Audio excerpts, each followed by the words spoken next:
आज आपण नहीं आसी नुआ रेसिपी देखो आज बनैबा पनीर टिक्का से नहीं पियाज कैप्सिकम टमाटो फाळे लेंबू पनीर पियाज आ कैप्सिकम टमाटो पनीर सब एमती काटिबे पीस देखुंत एमती पीस करेंगे। प्रथम ने दही ताकू सफा कपड़ा किसी समय बांधिक रखीदे पानी गड़ीज सोरिष तेल ने अदा रसुण पेस्ट चिकेन मसला चाट मसला देखो गरम मसला लुण किसी कलर ने सुखला लंका को आम दरदरा ही कुटिदेले ने बीट लुण लंका गुंड तापर कस्तूरी मेथी पत्र तापर जीरा गुंड हलदी गुंड किसी बेसन को आम भाजिकी रखीचे। चलतु आम मसला रेडी करवा।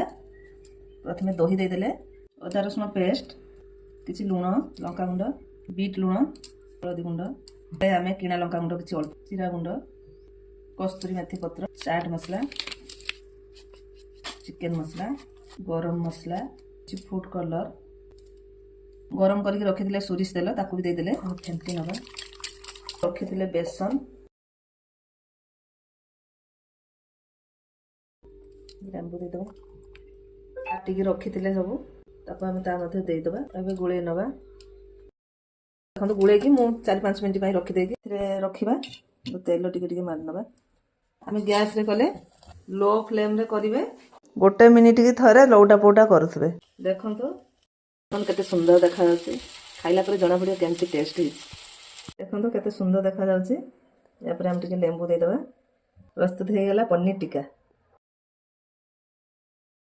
आपण माने करिकी खाइबे कमेंट रे जणेबे केमती लागिला। मो वीडियो जदि आपण मानको भल लागिला लाइक कमेंट शेयर सब्सक्राइब कर देबे।